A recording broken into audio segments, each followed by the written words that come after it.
Lo que vamos a hacer va a ser definir realmente un concepto que es el concepto de función analítica. Cuidado, cuidado porque nosotros hemos estudiado variable compleja. Y en variable compleja tenemos un concepto que es el concepto de función analítica y función holomorfa. Cada cosa significa o tiene una definición propia. Lo que ocurre es que en variable compleja, y únicamente en variable compleja, las cosas tienen un comportamiento especial.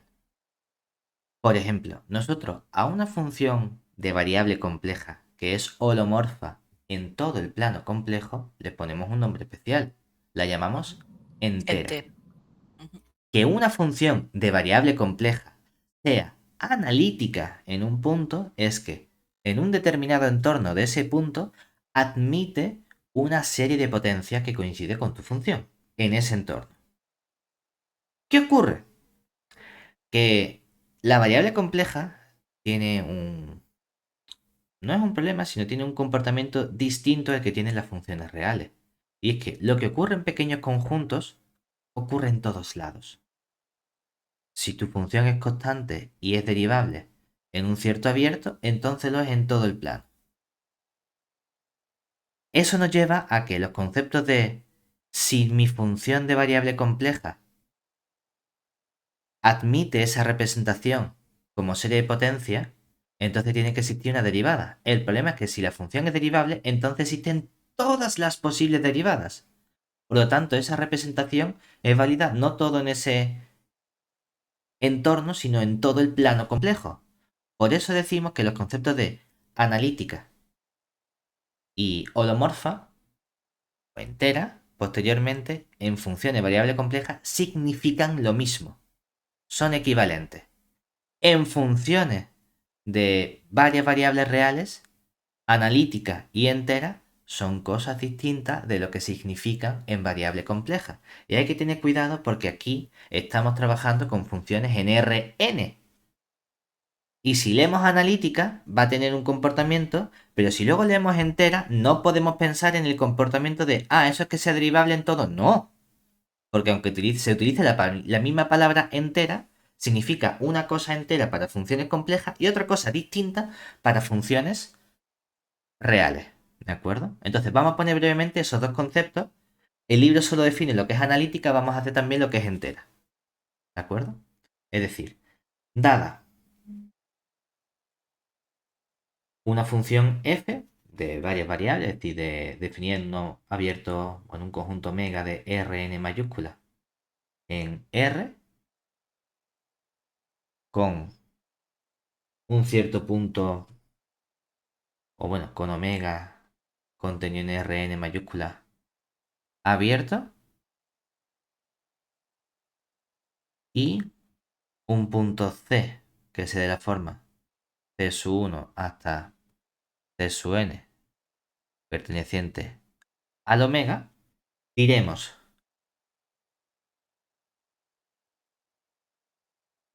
que, por un lado, nuestra función f es analítica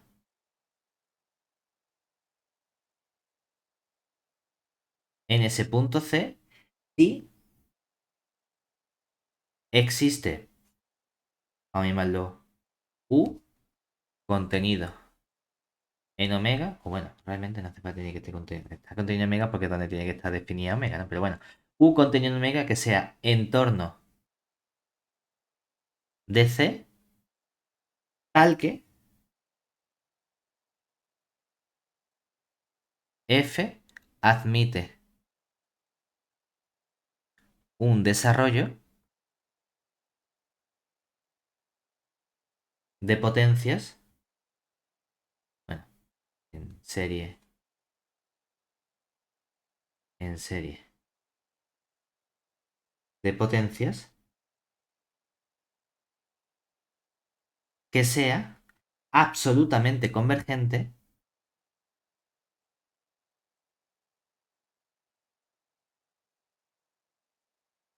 convergente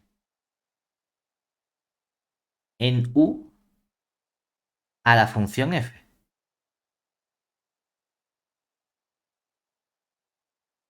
Es decir, te digo porque cuando tú escribes f de x1 hasta x sub n, ¿verdad? Y por otro lado, escribo mi serie de potencia, que una serie de potencia, ¿qué será? Ah, pues mira, habrá unos ciertos coeficientes. A, yo qué sé, j sub 1, j sub 2, j sub n, porque puedo tener distintas potencias, pero respecto a cada variable. Es que estoy acostumbrado a que cuando hay una variable es x menos elevado a 1, 2, 3, 4, lo que haga falta. Aquí no tiene por qué ser solo el x, porque tengo x1, x2, entonces puedes tener x1 elevado a algo, por x2 elevado a otra cosa, por x3 elevado a otra cosa. Es decir, puedes tener un producto de los x sub k correspondientes centrado en el punto que sería menos los c sub k correspondientes elevado a unos ciertos exponentes j sub k, ¿verdad? Y esto que vaya desde k igual a 1 hasta la n mayúscula. Antes ese productorio de medio no aparecía porque solo había una variable, la x. Entonces era x menos punto elevado a lo que sea, ¿verdad? Y ese exponente j sub k, pues puede variar desde dónde. Pues cada j1 hasta j sub n mayúscula puede ir desde 0, ¿verdad? Término independiente hasta lo que sea. Ese es el desarrollo en serie de potencia. Una cosa es el desarrollo, que es una serie. Esa serie, como hacíamos, yo que sé, al principio en función de una variable 1 o 2, puede ser convergente o no. Y muchas veces la serie se escribe sin ese infinito arriba puesto, para decir, yo defino la serie formal con el sumatorio simplemente, y en caso de que haya convergencia de esta serie, ya sea absoluta, puntual, uniforme, el tipo de convergencia que sea, que tenemos distintas formas de converger de nuestra serie, entonces coloco el infinito y a ese límite de las sumas parciales lo escribo de este modo. Claro, uno dice, bueno, suponemos que es absolutamente convergente, es decir, que yo estoy estudiando las series parciales de esta suma, ese límite existe y entonces escribo que esto sea exactamente igual. ¿De acuerdo? Y esta igualdad se tiene para todo punto x1, x n de u. ¿Vale? Ojo, es importante porque la serie de la derecha a lo mejor existe para puntos fuera de u. Si yo calculo una serie que sea, pues yo cogí la serie de x elevado a k partido por k factorial. Esa serie a lo mejor está definida en todo R o en todo el conjunto que sea. Ahora, no tiene por qué coincidir con mi función en todo R, que sí lo hace porque se trata de la exponencial, ¿no? Y ahí tenemos convergencia en todo R. Pero es posible que el conjunto donde hay convergencia o donde hay igualdad entre la serie y la función es menor de donde está definida. ¿Vale?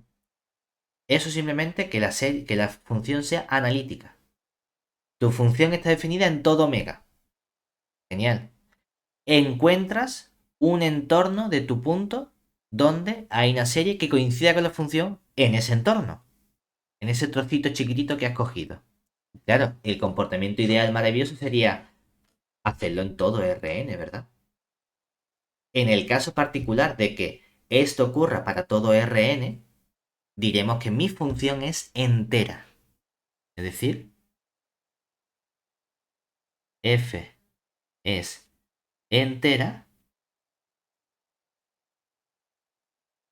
si el desarrollo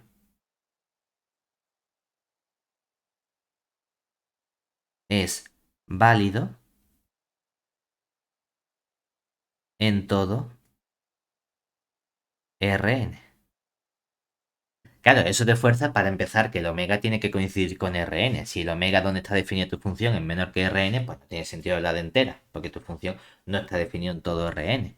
Y además, que eso sea válido no para un punto concreto, sino para cualquier punto que tú cojas de Rn. Genial. Cuando lo puedes hacer para todos los puntos de Rn, se llama entera, que es una cosa distinta de función entera para funciones complejas.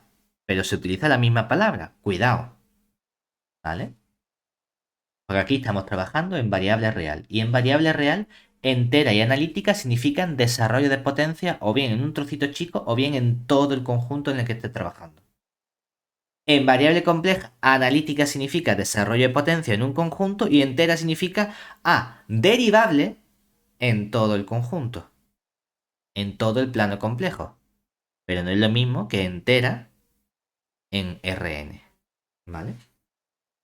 Con eso llegamos a nuestro resultado, que sería nuestro teorema,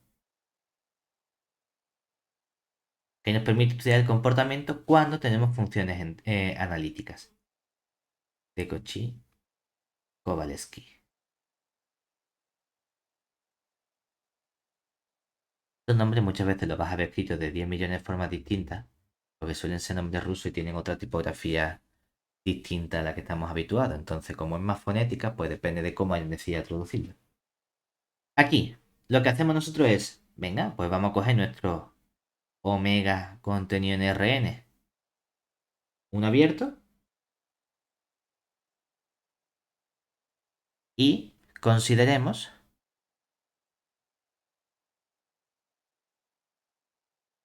vamos a denotar mediante b sub 1, b sub 2, mayúscula, hasta b sub n menos 1, van a ser matrices, pero cuyos elementos son funciones.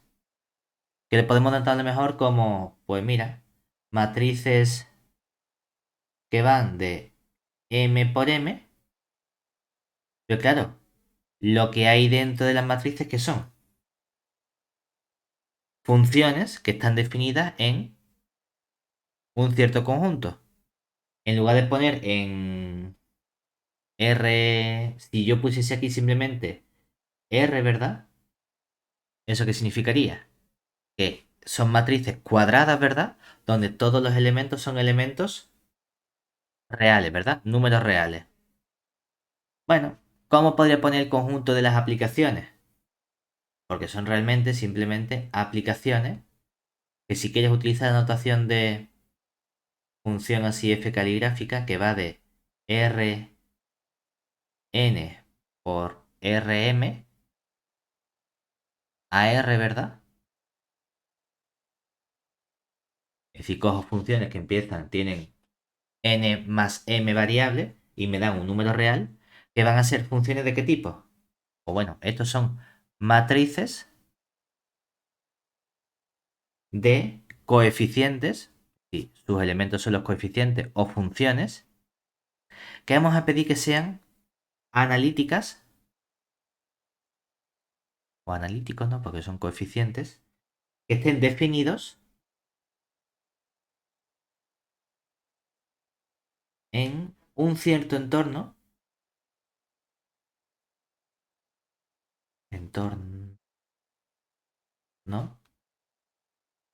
de un punto, que antes lo hemos llamado C, ahora lo llamamos X0, que sea de omega, que está contenido en nuestro Rn. ¿Vale? Vamos a, vamos a coger también una función f que sea analítica,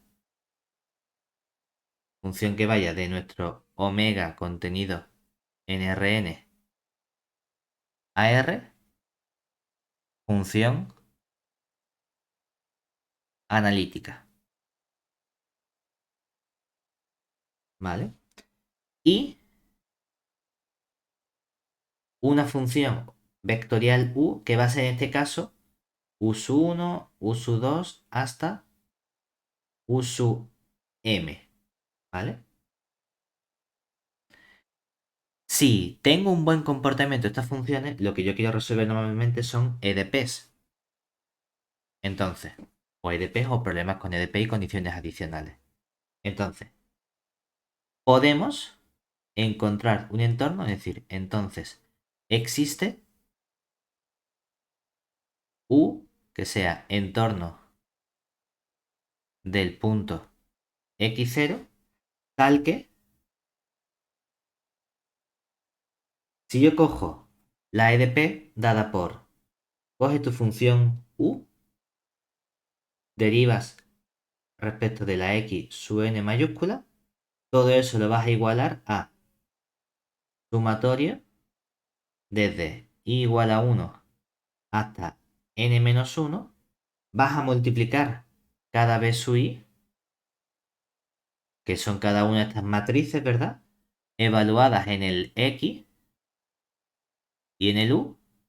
Por eso poníamos que estas matrices eran funciones que iban de Rn por Rm a R, porque dependen de tu x que tiene n componentes y dependen de tu u que es una función vectorial que tiene m componentes. ¿De acuerdo? Y eso va a R. Genial. Matrices cuadradas. Lo multiplicaré por derivada de u respecto de x sub i más la función f evaluada en el x,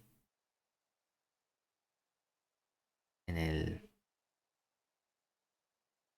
si pongo x, en el x. Bueno, vamos a poner, para no poner añadir otra función, vamos a meter aquí que esta función no vaya de omega contenido en Rn, sino que vaya de Rn por, bueno, del omega, por Rm, para que también pueda meter aquí la dependencia de u, ¿de acuerdo? Y no tengo que meter un término adicional que sea con esta u, ¿vale? Cuidado porque la u es una función vectorial, ¿verdad? Cuando hemos escrito nosotros aquí en realidad parcial de u respecto de x sub i, ¿esto quién es en realidad? La u es una función vectorial. Lo que estoy haciendo es coger el vector formado por parcial de u sub 1 respecto de x sub i, parcial del u sub 2 respecto del x sub i, así hasta que llego a parcial de la u sub m respecto de la x sub i. Que es una notación para decir, oye, es que estás derivando una función vectorial respecto de un parámetro o de una variable, derivar cada componente respecto de esa variable, ¿vale? O sea que en realidad lo que tengo aquí no es una EDP, ¿verdad? Tengo un sistema de EDPs, porque lo de la izquierda es un vector que tiene m componentes. Lo de la derecha es un vector que tiene m componentes, ¿verdad? Entonces estamos haciendo justamente esa igualdad entre componentes, ¿cierto? ¿Vale? Claro, para que tenga sentido esa igualdad entre componentes, ¿dónde tiene que ir cada cosa? La f de xu, ¿qué tipo de función tiene que ser también? Si lo de izquierda tiene m componentes, para que esto tenga sentido, la f tendría que ser algo que tuviese también m componentes, ¿verdad? Es decir, o pongo aquí que esto también está elevado a m, es decir, esto tiene m componentes, o lo que hago es que sumo la misma función a cada componente. Que es simplemente generalizar esto al caso de una función de m componente que es la misma componente todo el rato, ¿vale? Pero que para que esta ecuación de aquí tenga sentido, como la izquierda es algo, un vector que tiene m componentes, estoy multiplicando matriz m por un vector m, me quedan m componentes con m sumas, y luego, ¿ahí qué estoy haciendo? Pues mi f, para que tenga sentido, tiene que tener también m componentes.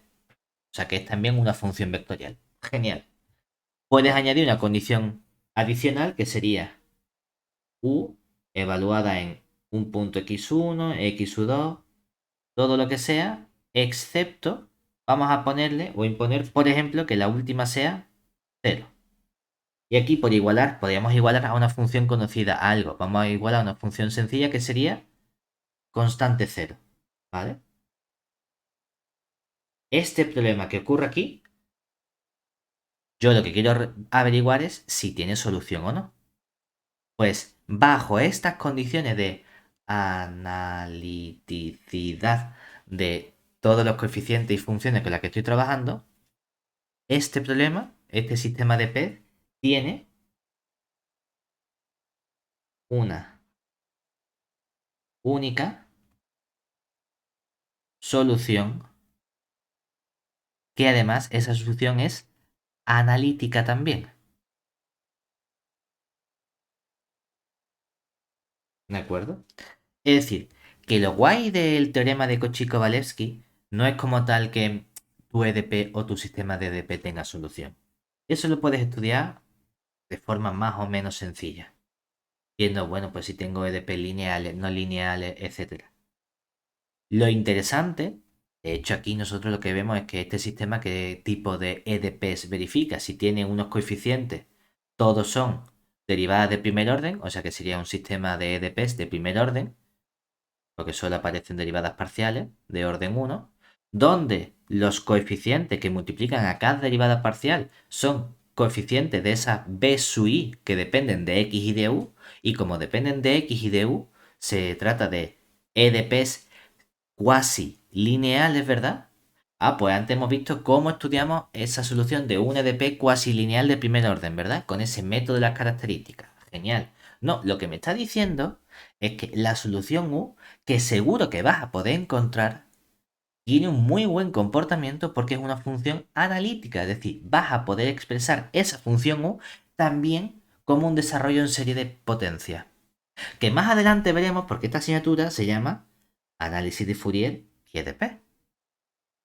No se llama EDP y análisis de Fourier, curiosamente, porque nosotros estamos comenzando primero con EDPs y luego vamos a introducir la transformada de Fourier y las series de Fourier como un modo de resolver nuestras EDPs. Y esas series de Fourier van a ser series de potencia. Entonces, más o menos está por ahí enfocado el que este teorema me diga la solución bajo ciertas condiciones buenas, que puedas expresarla en serie de potencia, que nosotros luego vamos a trabajar con funciones que admiten siempre ese desarrollo en serie de potencia, que es lo que estamos acostumbrados. Tu solución también va a ser una serie de potencia en un cierto conjunto. Entonces, a lo mejor, en lugar de buscarte soluciones de forma rara, más adelante podremos decir, ¿y si yo ya sé que debería ser una serie de potencia, por qué no cojo directamente una serie de potencia y trato de construirlo? Ah, pues seguramente si yo tenga información sobre cómo son las series de potencias que me interesan, qué entendemos por base, qué me permite construirme esos coeficientes, pues a lo mejor las cuentas luego son mucho más sencillas que lo que vamos a ver con el desarrollo en serie de Fourier, ¿vale? Pero esto está aquí escondido y simplemente nos sirve para decir las cosas que se pueden expresar como serie de potencia me permiten encontrar soluciones que son también serie de potencia de nuestro EDP o sistema de EDP. ¿De acuerdo?